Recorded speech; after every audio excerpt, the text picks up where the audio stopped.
Bienvenue sur le plateau télé du 30e Salon de l'immobilier de Montpellier. Cet après-midi, je reçois M. Steven Girondeau, responsable commercial chez ICAD Promotion. Bonjour. Et je reçois aussi Arnaud Bousquet, qui est directeur et fondateur de Senzo Conseil. Bonjour. Alors, ICAD, qu'est-ce que vous avez de beau en préparation et en activité? Alors ICAD, deux petits mots pour présenter la société ICAD. ICAD est un groupe national opérateur immobilier. Nous sommes filiale de la Caisse des dépôts et consignations et nous réalisons 1 milliard de chiffre d'affaires dans le cadre de la promotion sur le territoire national. Nous sommes implantés dans différentes régions. Ce qui nous intéresse aujourd'hui, c'est Montpellier, avec environ 500 réalisations sur l'année 2016, sur une année 2016 qui a été très belle en termes de marché pour la promotion immobilière, notamment sur Montpellier. Donc ce que nous proposons aujourd'hui, ce sont une dizaine de programmes et de résidences sur Montpellier et la région, notamment sur des quartiers comme Port-Marianne, des quartiers comme Grisette. Et nous avons également un très beau programme sur Metz, directement avec une vue formidable sur les temps de taux. Alors on voit que pour acheter de l'immobilier, il faut aussi forcément des financements. Et vous, votre spécialité, c'est justement d'aider, de conseiller les gens. Oui, tout à fait. Aujourd'hui, Senzo Conseil en fait intervient sur les différents métiers de la gestion de patrimoine. Donc historiquement la défiscalisation et l'investissement immobilier sur le secteur de Montpellier, puisque nous sommes natifs de Montpellier.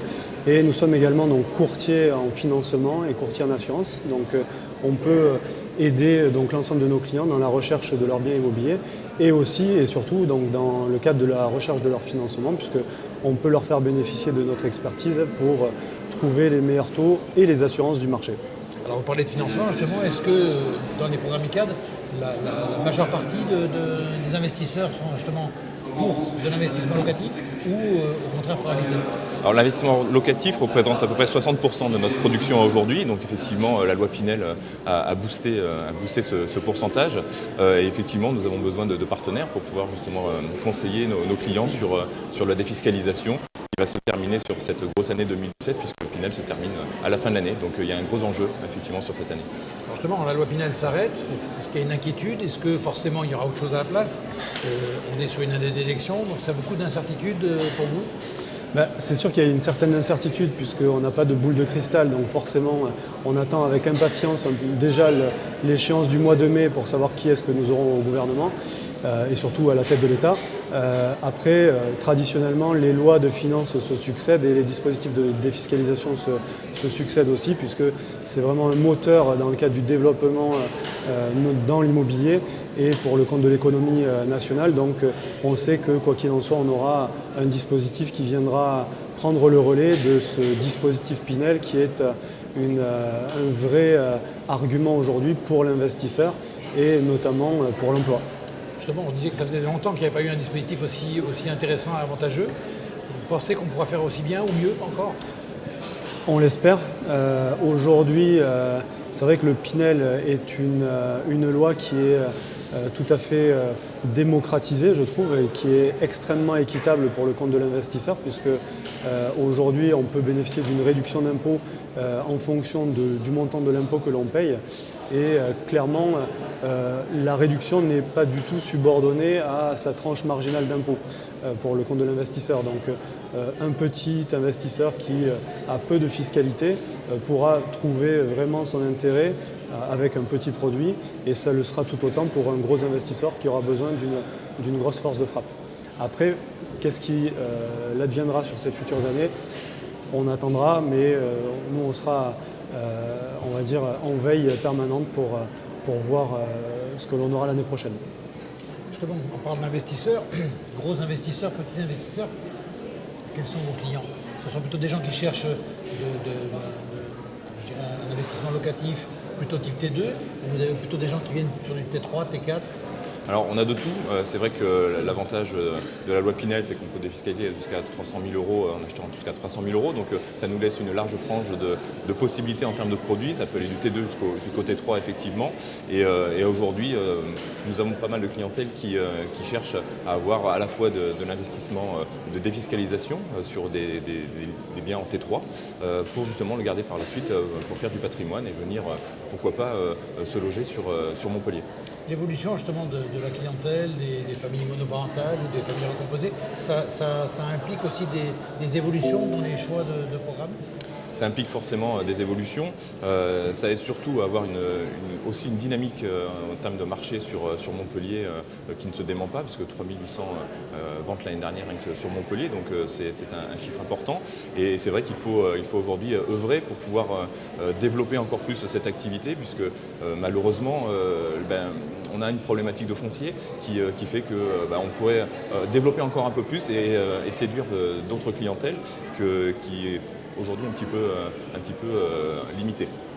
Alors, est-ce que les banques, au niveau des financements, elles suivent bien ou est-ce qu'elles sont plutôt frileuses aujourd'hui? On a eu un flux de dossiers astronomique, on va dire, ces dernières années, au vu des taux qui sont historiquement bas. Donc c'est vrai qu'on peut dire qu'il y a eu un moment où ça a quand même relativement coincé chez nos amis banquiers, puisqu'il y avait un flux de dossiers très très important. On a pu voir que ce goulet d'étranglement aujourd'hui était terminé, donc on a une fluidité qui est un petit peu plus intéressante aujourd'hui. Mais c'est vrai qu'on a eu tellement de dossiers en analyse à la fois pour de l'acquisition, mais aussi de la renégociation de prêts, puisque c'était très très intéressant de regrouper également ces financements et de renégocier ces encours existants, que voilà, il y a eu énormément de dossiers chez les banquiers. Avec des taux qui, quand même, a priori, risquent de remonter. Avec des taux qui réaugmentent déjà, mais qui restent malgré tout extrêmement intéressants par rapport aux périodes précédentes que l'on a connues. Donc on va dire que c'est extrêmement propice pour l'investissement. Comment vous le sentez justement à l'avenir? Je suis très à l'écoute, on est d'accord. Je n'ai pas ce don-là, mais aujourd'hui, dans le cadre de l'investissement locatif, on a malgré tout un levier qui est celui de la déduction des intérêts d'emprunt. Donc certes, il est bien plus favorable d'avoir des conditions de taux qui sont, on va dire, performantes. Ceci dit, dans le cas d'un investissement locatif, on peut les déduire. On peut déduire ses revenus ses intérêts d'emprunt de ses revenus fonciers. Donc l'impact est moins lourd que dans le cadre de la résidence principale, par exemple, où là on n'a pas de crédit d'impôt comme ce que l'on a eu ces dernières années. Mais je suis relativement confiant. Alors on voit souvent que dans l'immobilier, comme ça dans les programmes, ça se vend assez vite. C'est vrai, ça dépend des régions, mais c'est vrai qu'on a la chance sur Montpellier d'avoir cette dynamique d'un point de vue flux migratoire qui est importante. Donc, comme je vous le disais tout à l'heure, malheureusement, on ne peut pas servir tout le monde, puisque la demande est plus forte que l'offre actuellement. Donc, il y a un gros travail à réaliser sur le développement foncier pour permettre justement l'accession à la propriété du plus grand nombre. Mais est-ce que le piège ne serait pas justement de se dire, bon, puisqu'on vend très vite, il faut construire, et qu'à un moment donné, il y a forcément quelque chose qui risque de gripper? Aujourd'hui, on n'a pas forcément de problématique de vente en termes d'appartements, puisqu'on a beaucoup de personnes d'autres régions qui souhaitent venir profiter de l'héliotropisme de notre région. Et c'est vrai que aujourd'hui, ça ne se dément pas et on profite de cette dynamique-là pour pouvoir créer des résidences qui s'intègrent parfaitement au paysage urbain. Oui, mais en même temps, les gens, ils investissent, mais il faut trouver des locataires. Il faut trouver des locataires. C'est vrai simple. que c'est la condition sine qua non pour que le projet d'investissement soit valable et encadré par la loi de finances. Reste encore également à la fois d'être bien accompagné par une agence ou une structure via un promoteur ou via des conseillers en gestion de patrimoine. C'est le cas chez Senso Conseil où on a par exemple une agence qui va s'occuper de l'ensemble des propriétaires investisseurs qui auront leur appartement à louer. Donc on va s'occuper de l'ensemble des formalités afin de mettre des locataires au sein des appartements et de leur faire bénéficier de ces conditions avec des logements aujourd'hui neufs, avec les dernières réglementations thermiques et donc tous les avantages liés à l'accession dans le neuf. Mais alors est-ce qu'il n'y a pas quelquefois un petit peu un mirage de la défiscalisation? Parce que dès qu'on utilise ce mot en France, défiscalisation, les gens sont intéressés. Mais est-ce qu'au final, on arrive réellement à défiscaliser? Est-ce qu'on trouve des locataires? Est-ce qu'il n'y a pas beaucoup de logements vacants aussi? Alors, on ne rencontre pas ce problème sur Montpellier aujourd'hui parce qu'on a un solde migratoire qui est excédentaire. On a une demande de locatif qui est très importante. C'est vrai que ce discours pourrait être le cas pour d'autres villes de France où on a beaucoup moins de demandes. Mais aujourd'hui, nous on peut le voir au travers de notre expérience sur le marché, puisqu'on le fait au quotidien. On a une demande qui est supérieure aujourd'hui à l'offre. Donc on n'a pas encore ce problème sur Montpellier et au contraire, on a vraiment besoin d'avoir des partenaires immobiliers qui construisent de nouvelles résidences pour permettre à ces personnes, donc locataires, d'accéder à des logements.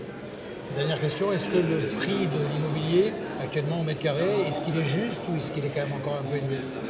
Comme le disait mon cher confrère tout à l'heure, la loi de l'offre et de la demande fait que effectivement, nous sommes sur des prix qui sont plutôt stables, entre 3 800 et 4 000 euros du mètre carré sur Montpellier. Ça n'a pas bougé depuis 3 ans. Donc voilà, aujourd'hui, il n'y a pas de raison que le prix baisse. Malheureusement, je vous disais tout à l'heure que l'offre était inférieure à la demande. Donc forcément, les prix vont rester dans cet ordre d'idée. Très bien, écoutez, il me reste à vous remercier. Vous pouvez Merci. retrouver ce plateau ainsi que l'ensemble des plateaux et des reportages faits dans les allées du Salon sur la chaîne YouTube du Salon de l'Immobilier et sur la page Facebook du Salon de l'Immobilier ainsi que sur le site internet et la page Facebook de notre partenaire Forum TV. Merci, à tout à l'heure. Merci. Merci.